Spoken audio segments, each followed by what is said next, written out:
집 보러 갔다가 집에 사람이 있어가지고 제대로 꼼꼼하게 확인도 못하고 계약을 했다가 막상 이사를 들어갔을 때 생각지도 못한 하자들을 발견한 적 있으시죠? 그냥 물만 틀어보고 육안으로 그냥 확인해보고 덜컥 계약서를 작성하시는 분들이 꽤 많으신데요. 오늘 영상에서는 집을 보러 갔을 때 어떤 걸 체크해야 되는지 제가 중요한 거 5가지 찝어드릴게요. PD님은 최근에 집 보러 갔을 때 어떤 거 체크하셨어요? 저 그냥 물 한번 내려보고 불 잘 켜지나 보고. 물만 틀어보면 어떡해요. 지금 저랑 같이 일을 하고 있는데 요즘 집 보러 갔을 때 물 틀어보는 거 진짜 너무 당연한 거거든요. 사실 집 보러 갔을 때 이 소장님이랑 같이 집을 보러 갈 건데 그냥 물만 틀어보고 겉만 쓱 둘러보고 나오시는 분들이 꽤 많으세요. 그리고 느낌이 좋아가지고 그냥 계약을 했다라고 얘기하시는 분들도 많으시단 말이에요. 물이 잘 나오는지 확인해 봐야 되는 건 익히들 많이 들어보셨을 거예요. 그래서 집 보러 갔을 때 싱크대 물 한번 틀어보고 변기문 내려보고 화장실 물 같이 열어보고 이렇게 하시는 분들은 꽤 많으시단 말이죠. 근데 그것만 확인하고 이사를 들어가잖아요. 그러면 막상 이사를 들어갔을 때 내가 생각지도 못한 하자들을 발견할 수가 있어요. 그러면 내가 생각하지도 않았던 비용들이 추가로 발생될 수 있습니다. 그래서 집 보러 갔을 때 어떤 것들 체크해야 되는지에 대해서 좀 꼼꼼하게 설명드려 보도록 할게요.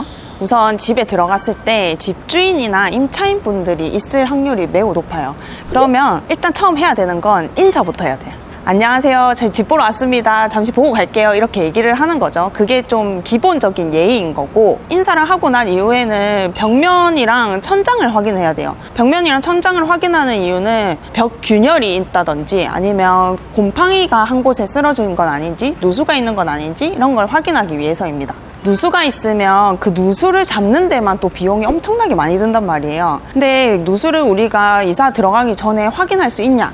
한 가지 팁을 알려드릴 건데, 우리가 계약서를 작성할 때 공인중개사님께서 중개대상 확인 설명서를 작성을 해줄 건데, 거기에 이 집이 누수가 있다 없다를 체크하는 부분이 있어요. 이 확인서는 입지 조건 같은 것도 확인을 할 수 있고, 주변에 지하철은 얼마 몇 미터가 떨어져 있는지 외부 시설에 대해서 확인해 줄 수 있는 서류입니다. 그래서 이 확인서에는 누수가 있음 없음 체크하는 부분이 있기 때문에 누수가 없음으로 체크가 되어 있는지를 확인을 하셔야 돼요. 그럼 그 서류 확인 전에 누수 있었다면 그거 솔직히 얘기해 주시나요?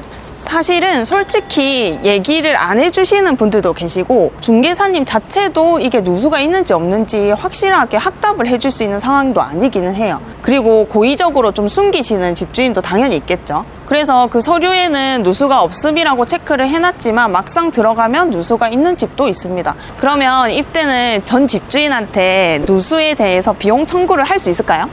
못하지 않을까요? 얘기 안 했으니까. 이런 경우를 대비해서 아무리 누수가 없음이라고 체크가 되어 있다 하더라도 실제 우리가 매수를 하기 전에 발생한 누수였다라는 게 증빙이 필요할 거란 말이에요. 그래서 전 점유자가 이사를 나가는 날 짐이 다 빠졌구나 이것만 확인할 게 아니라 짐이 다 빠진 걸 확인하러 들어갔을 때 누수가 있는지 없는지를 또 확인을 해야 돼요. 이때 소장님이랑 같이 가면 좀 더 확인하기가 쉽겠죠. 그래서 만약에 이 집을 들어갈 때 내가 공사를 할 수도 있잖아요. 공사를 무조건 바로 진행을 하는 게 아니라 공사하기 전에 내가 직접 가서 누수가 있는지 없는지 꼼꼼하게 확인을 하시고, 만약에 뭔가 의심되는 게 있다라고 하면 꼭 소장님 불러가지고 이거 좀 확인해 주세요 라고 얘기를 하셔야 됩니다. 그리고 나서 확인해야 되는 게 물이 잘 나오는지 안 나오는지를 확인을 하셔야 돼요. 그리고 물이 잘 나오는지만 확인할 게 아니라 물이 잘 빠지는지도 확인을 꼭 같이 하셔야 됩니다. 어떤 집은 막상 이사를 딱 들어가 보면 물은 잘 나오는데 이 배수가 잘 안 되는 집들이 있어요. 그런 경험 해보셨을 건데, 샤워를 하는데도 이 밑에 바닥이 계속 물이 차가지고 물이 안 빠지는 그런 집들이 있거든요. 그거는 뭔가 머리카락이 많이 끼어가지고 그런 걸 수도 있겠지만, 그 머리카락 다 치우고 배수관에 대해서 청소를 했는데도 배수관 자체가 잘못 설치되어 있는 경우들이 있어요. 그래서 그런 집은 아닌지 꼭 확인을 해보셔야 됩니다. 그리고 집 보러 갔을 때 두 번째로 확인해야 되는 건 이게 샤시가 수리가 되어 있는 집인지 아닌지를 확인해야 돼요. 신축이나 준신축 아파트 같은 경우는 그냥 아파트 자체 지어진 지가 얼마 안 됐기 때문에 샤시가 기본 두꺼운 샤시로 되어 있을 거거든요. 근데 좀 오래된 아파트들 있죠. 한 20년 이상 된 아파트를 내가 매수를 하려고 한다라고 하면 집을 보러 갔을 때 샤시가 되어 있는지 수리가 되어 있는지를 꼭 확인을 하셔야 돼요. 이게 수리가 됐는 건지 아닌지 좀 애매하다, 어떻게 어떻게 확인해야 될지 모르겠다 하시는 분들도 있으실 텐데 색깔이 무슨 색인지를 확인하시면 돼요. 대부분은 최근에 수리를 했다, 샤시를 바꿨다라고 하면 흰색 테두리로 되어 있던가 아니면 내부에서 봤을 때는 베이지색, 나무 색깔로 되어 있는 경우들이 많습니다. 근데 오래된 샤시 같은 경우는 회색깔로 엄청 얇게 되어 있는 경우나 아니면 갈색으로 얇게 되어 있다 하면 이게 수리가 필요한 집이구나 라는 걸 확인할 수 있을 거예요. 그리고 베란다 앞에 한 1분 정도 서 계시는 걸 추천드리는데 이때 창문에서 우풍이 심하진 않은지를 확인하시면 돼요. 새로 깐 샤시 같은 경우는 거의 우풍이 없거든요. 좀 두껍기 때문에. 근데 오래된 샤시 같은 경우는 엄청 얇아요. 창문 자체도 얇기 때문에 겨울철에는 밖에서 지내는 거랑 동일하다고 느껴질 정도로 엄청 추운 집이 될 수가 있습니다. 그리고 이때 베란다를 확인하면서 또 한 가지 더 확인을 해야 되는 게, 만약에 그 집이 베란다를 확장한 집이다 라고 하면 확장한 곳에 한 2, 3분 정도 서 있는 거예요. 이 서 있을 때는 발바닥에 집중을 해야 됩니다.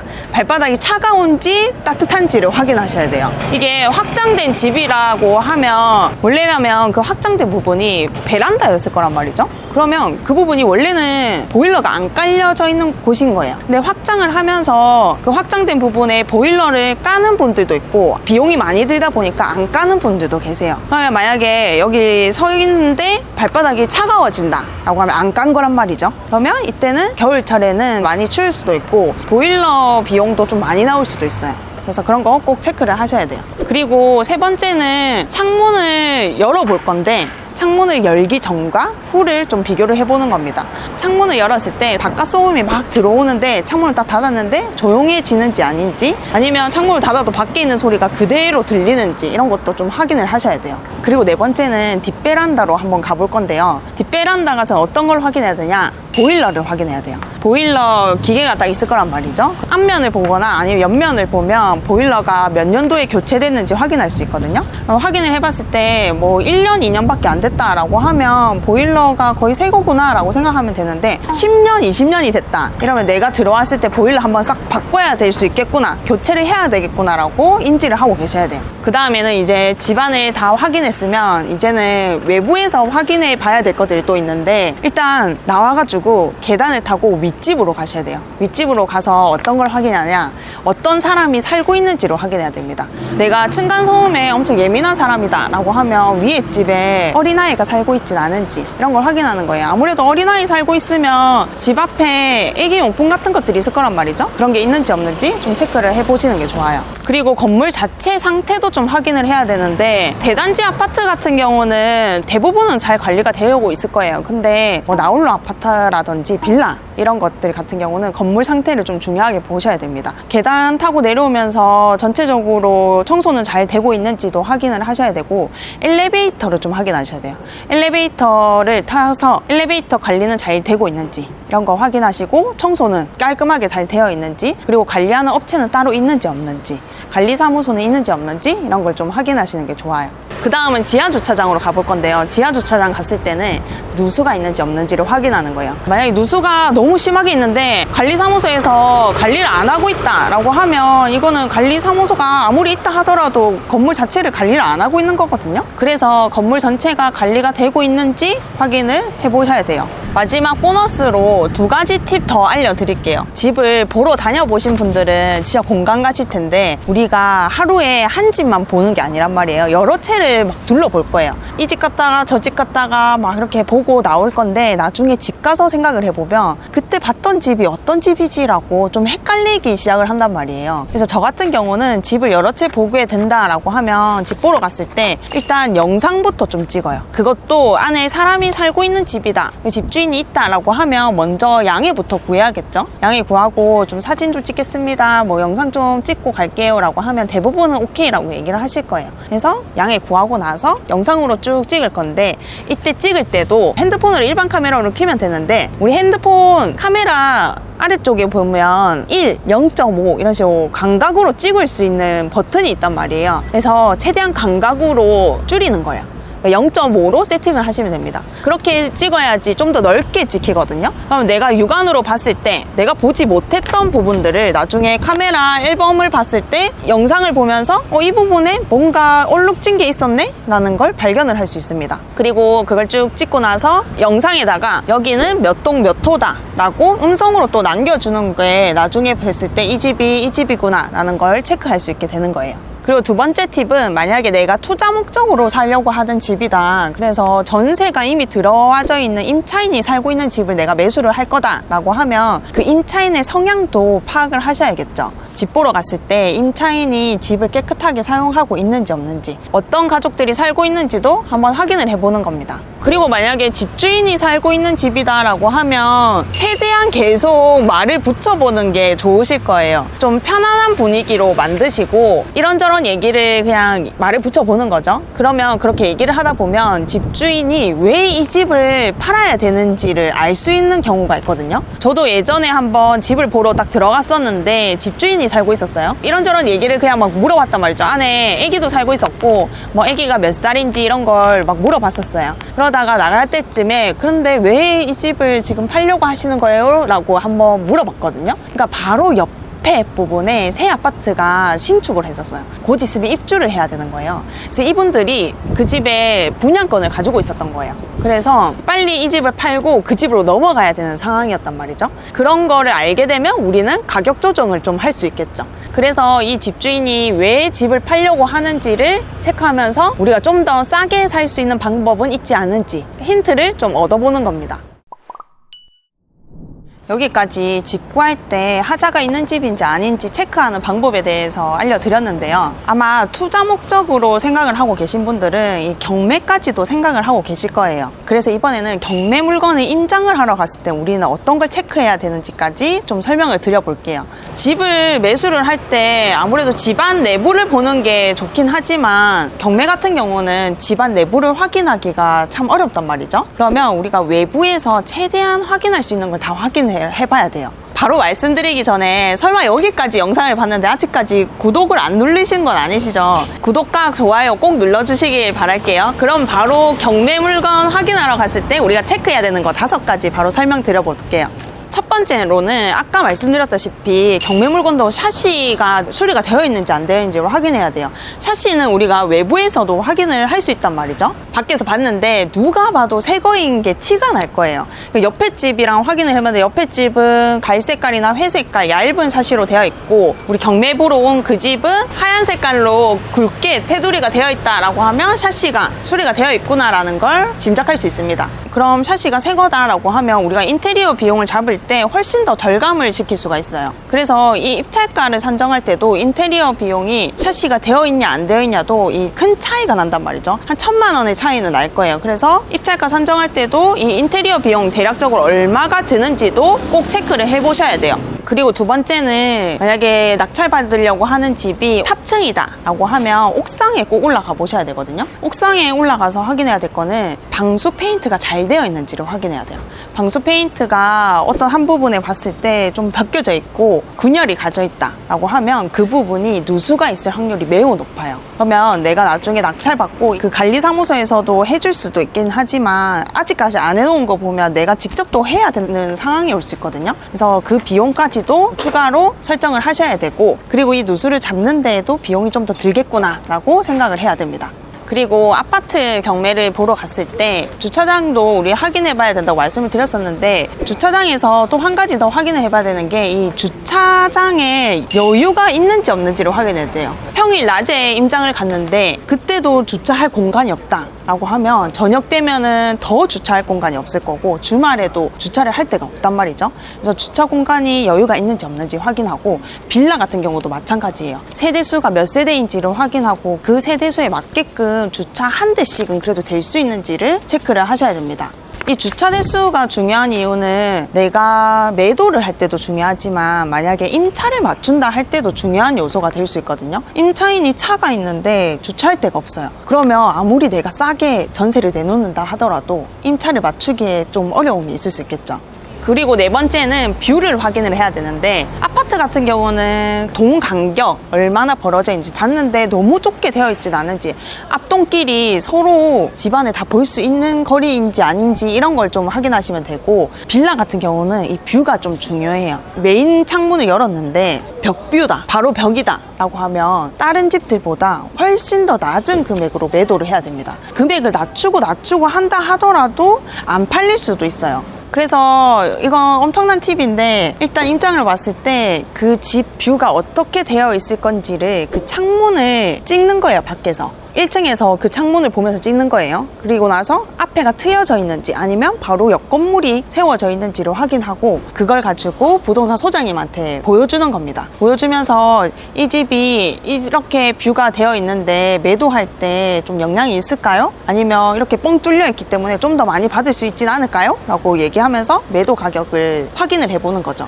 그리고 마지막으로 5번째가 위반 건축물인지 아닌지를 확인해야 되는데, 위반 건축물은 아파트는 잘 없어요. 근데 빌라가 위반 건축물이 많단 말이죠. 여기도 보면, 바로 저쪽에 보면 탑층을 한번 볼게요. 탑층에 저런 판넬 같은 게 설치가 되어 있어요. 원래부터 설치가 되어 있었던 집이다 라고 하면 위반 건축물이 아닌데, 원래 이 건물이 지어질 때 판넬이 없었는데 나중에 추후에 생긴 거다 라고 하면 위반 건축물의 확률이 매우 높습니다. 건축물 대장을 확인하면서 위반 건축물인지 아닌지 표시를 볼 수 있거든요. 근데 저렇게 판넬이 설치되어 있는데 위반 건축물이 딱지가 안 붙어져 있으면 아직까진 신고가 안 된 거예요. 근데 누군가가 신고를 하게 되면 이 위반 건축물 딱지를 받게 되는 물건이 될 수 있습니다. 위반 건축물 딱지를 받으면 어떻게 되는 거냐, 매년 이행 강제금이라는 걸 내야 돼요.